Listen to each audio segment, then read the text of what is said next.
How we doing, everybody? This is Let's Be Real Brad, and today I'll be reviewing the new Judd Apatow film, The King of Staten Island. The film is directed by Judd Apatow, who directed some of the movies that you guys may know of: Funny People, The 40-Year-Old Virgin, Knocked Up, and Trainwreck. The film stars Pete Davidson, Bill Burr, and Marissa Tomei. What I love about this film so much is the story. The story is so great because it particularly feels so well written for Pete Davidson. But what I mean by this is this film is technically a semi-biographical film of Pete Davidson's life. They show like what would happen if Pete Davidson didn't become a comedian, didn't become an actor or a writer. But they never truly play it that way, is that Pete Davidson always feels like the character that's presented on screen, and maybe it is truly like him, but I never felt it was so distracting, like, oh, it's Pete Davidson, it's all going to be all about him. Because there are other characters in this film that they do focus on, and they do develop extremely well. And sometimes there are some parts of it that do feel kind of cheesy, and you kind of know where they're going with it, but I felt it was so enjoyable, and I was so sucked into the film. Pete Davidson's performance is the biggest scene stealer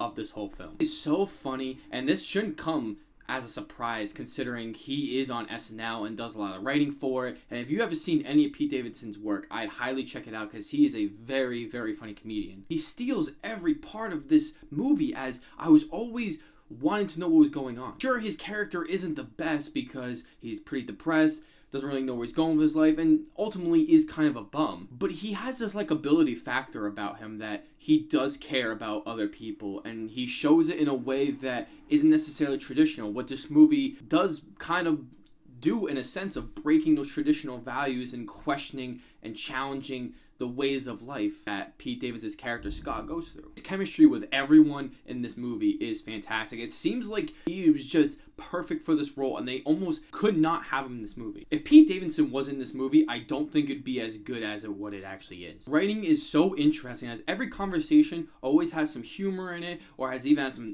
dark humor. But I was always immersed into what was happening within the story. Each conversation is extremely interesting. There are parts to the writing that can get a little repetitive. They do spell out expositional character moments to the audience, as we already know what it is, but they have to just say it out loud anyways. It might be just a pet peeve that I have, and it always bothers me that they always do that in films. I think we can already understand it just by body language themselves. Like, have a little more creativity. Like, your audience isn't that dumb. Is it? It could be one of them, but I don't know. Who's to say? I thought the acting was really great too. You got Pete Davidson's friends that really do feel like they could be Pete Davidson's friends within this story. They're a bunch of bums like him.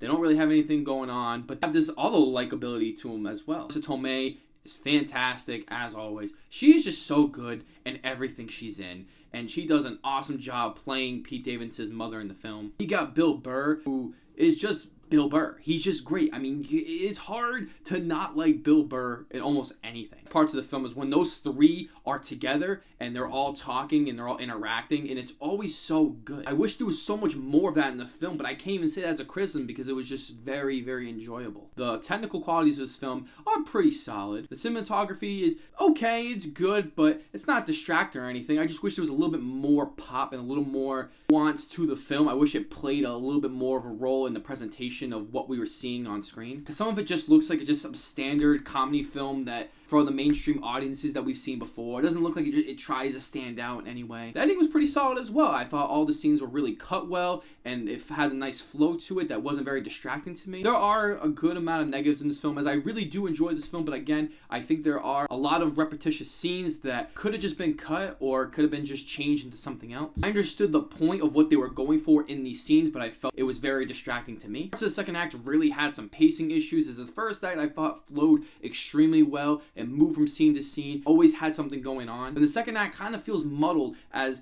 when you get to the big moment in the film, then it kind of just slows down and you kind of just don't really know. It's not really pushing along. Like, things happen. You don't really feel more invested in it. The relationship between Scott and Kelsey, played by Belle Powley, isn't really well developed, as I try to make that a point of their characters, as Scott has this relationship that he wants to build but doesn't know what he wants to do with it yet. It was a nice moment in the film, and I do enjoy those scenes. It kind of feels forced and kind of feels like it's just pushed aside, and then they eventually come back to it, and it doesn't really feel I was really invested within this relationship altogether. Have many scenes together in this film, and they do heavily focus on it, so to have it not be developed also well was kind of a disappointment because I enjoyed the chemistry they had on screen together. Overall, I think this is an extremely enjoyable film, as this is, in my personal opinion, Judd Apatow's best film. It has a great story, has a great cast, is extremely hilarious, a super fun script, an awesome and lovable Pete Davidson performance. For me, I personally feel as though it's worth the $19.99 in-theater rental that is out right now. But to me, this is going to come up to, if you really enjoy Pete Davidson and you enjoy Judd Apatow's kind of style of films,